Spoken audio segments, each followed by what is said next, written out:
নমস্কার, স্পোর্টস ওয়ার্ল্ডে আপনাদেরকে স্বাগতম। এই চ্যানেলটিতে আপনারা ক্রিকেট ও ফুটবলের গুরুত্বপূর্ণ খবরগুলি বাংলা ভাষাতেই জানতে পারবেন।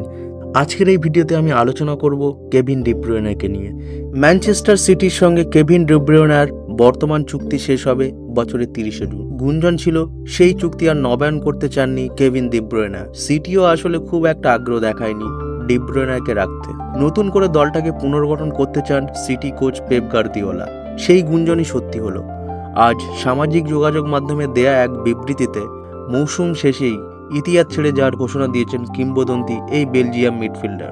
2015 সালের সিটিতে যোগ দেয়া 33 বছর বয়সী এই মিডফিল্ডার গত 10 বছর সিটির হয়ে জিতেছেন 6টি প্রিমিয়ার লিগ, 1টি চ্যাম্পিয়ন্স লিগ, 2টি FA কাপ ও 5টি লিগ কাপ। এক বিবৃতিতে ডি ব্রুয়নে বলেছেন, প্রিয় ম্যানচেস্টার, এটা দেখে আপনারা নিশ্চয়ই বুঝতে পেরেছেন কি কথা বলতে চায়। তাই আমি আর কোনো ঘোর প্যাঁচ না করে সরাসরি জানিয়ে দিচ্ছি, ম্যানচেস্টার সিটিতে এই কয়েকটা মাসই আমার শেষ। সিদ্ধান্তটা নিতে গিয়ে ডি ব্রুয়নেকে কতটা আবেগতাড়িত হতে হয়েছে সেটাও ফুটে উঠেছে বিবৃতিতে। আমরা যারা পেশাদার ফুটবলার তারা জানি এই দিনটি একদিন না একদিন আসবেই। সেই দিনটি আজ এসে গেছে, আর আপনাদের অধিকার আছে সেটা সবার আগে আমার মুখ থেকেই শোনার। ফুটবলই আমাকে আপনাদের কাছে এনেছে, এই শহরে এনেছে। স্বপ্নের পেছনে ছুটতে ছুটতে আমি কখনো কল্পনাও করিনি এই সময়টা আমার জীবনটাই পাল্টে দেবে।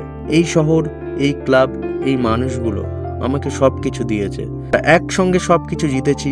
পছন্দ হোক আর না হোক, বিদায় বলার সময় এসে গেছে। সুরি, রোম, মেসন, মিসেল আর আমরা চিরকাল কৃতজ্ঞ থাকব।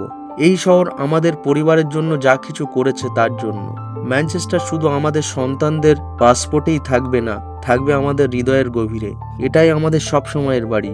এই শহর, এই ক্লাব, সব কর্মী, সতীর্থ, বন্ধু ও পরিবারের প্রতি আমাদের সীমাহীন কৃতজ্ঞতা। 10 বছরের এই অসাধারণ যাত্রার জন্য প্রতিটি গল্পেরই একটা শেষ থাকে। আমার জীবনের এই অধ্যায়টা নিঃসন্দেহে সবচেয়ে সেরা। আসুন বাকি সময়টুকু আমরা একসঙ্গে উপভোগ করি। অসংখ্য ভালোবাসা, ইতি KDB।